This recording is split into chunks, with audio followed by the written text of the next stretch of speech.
Assalamualaikum warahmatullahi wabarakatuh. Saya Miko Milani Yunus, NIM 2020151012, kelas 1A Prodi Jasmani.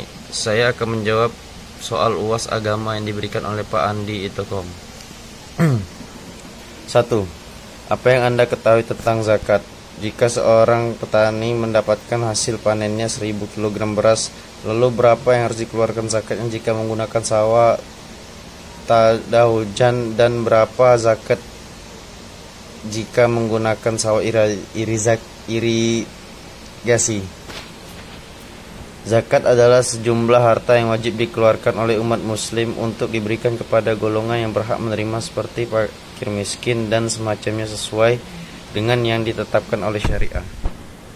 Zakat yang harus dibayar jika menggunakan sawah irigasi: nisab 650 kg beras, tarifnya 5%. Jika zakatnya hasil panen 1000 kg atau melebihi nisab, 1000 kali 5% sama dengan 50 kg.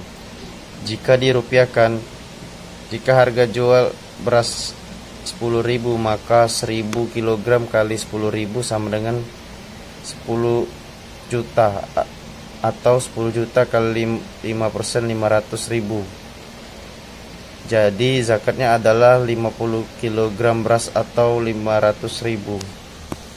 Zakat yang harus dibayar jika menggunakan sawah tada hujan: nisab 653 kg beras, tarifnya 10%. Jadi zakatnya sama dengan 1000 kg sama atau melebihi nisab.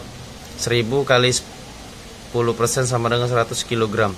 Jika dirupiahkan, jika harga jual beras 10.000, maka 1000 kali 10.000 sama dengan 10 juta.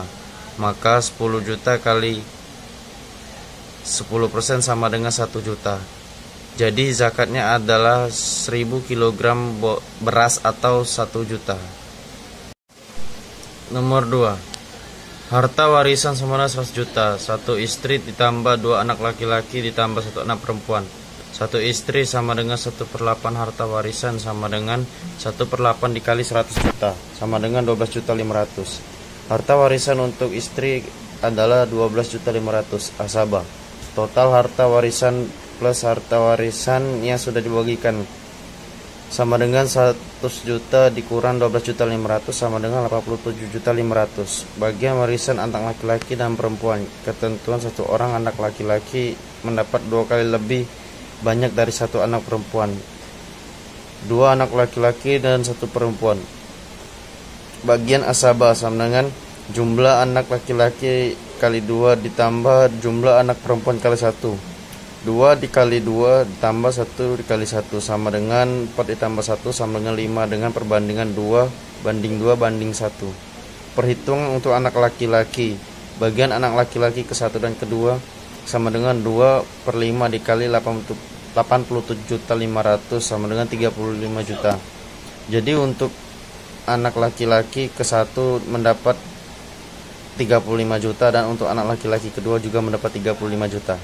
Perhitungan untuk anak perempuan.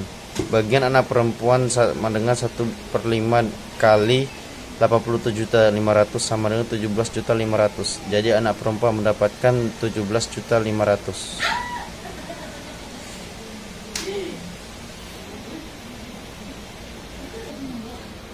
Soal nomor 3. Apa yang Anda ketahui tentang akhlak? Baik itu akhlak kepada Allah Subhanahu wa taala, akhlak kepada sesama manusia, dan akhlak kepada alam semesta. Akhlak kepada Allah Subhanahu wa taala. Akhlak yang baik kepada Allah adalah ridho terhadap hukumnya baik secara syar'i maupun secara takdir. Ia menerima hal itu dengan lapang dada dan tidak mengeluh. Jika Allah menakdirkan sesuatu kepada seorang muslim yang tidak disukai oleh muslim itu, dia merasa ridho Allah, menerima dan bersabar. Ia berkata dengan lisan dan hatinya, "Aku ridho Allah sebagai Rabbku." Jika Allah menetapkan hukum syar'i, ia pun ridho dan menerima. Ia tunduk kepada syariat Allah Azza wa Jalla dengan lapang dada dan jiwa yang tenang. Akhlak kepada sesama manusia. Akhlak yang baik kepada makhluk Allah adalah sebagaimana ucapan sebagian ulama, menahan diri untuk tidak mengganggu, menyakiti, suka memberi, dan bermuka manis.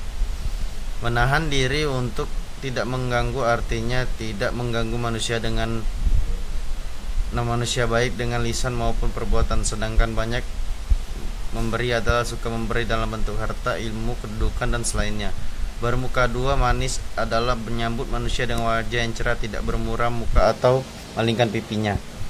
Ini adalah akhlak yang baik kepada makhluk atau Allah. Tidak diragukan lagi bahwasanya orang yang melakukan ini adalah melakukan hal ini dengan menahan diri untuk tidak mengganggu dan banyak memberi akan membuat wajahnya berseri. Tidak diragukan lagi bahwa ia akan bersabar atas sikap manusia menyakiti terhadapnya.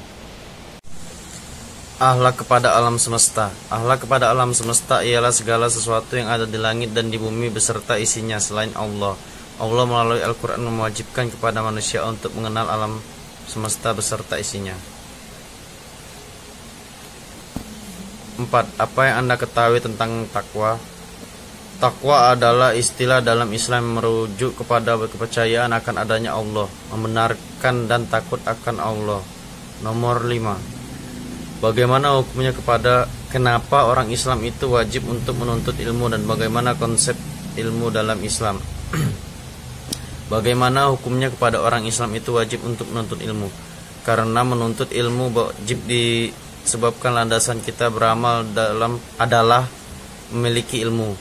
Cara kita hidup yang benar tidak akan kita ketahui jika kita tidak memiliki ilmu. Tanpa ilmu hidup kita akan mengalir begitu saja tanpa kita mengetahui bagaimana sesungguhnya maksud dan tujuan Allah memberikan kehidupan kepada kita. Bagaimana konsep ilmu dalam Islam? Menjadi ilmu atau ilmu pengetahuan dalam perspektif Islam atau ilmu merupakan pengetahuan mendalam hasil usaha yang sungguh-sungguh atau ijtihad daripada ilmuwan muslim, ulama atau mujtahid atas persoalan-persoalan duniawi dan ukhrawi dengan bersumber kepada wahyu Allah. Terima kasih. Wassalamualaikum warahmatullahi wabarakatuh.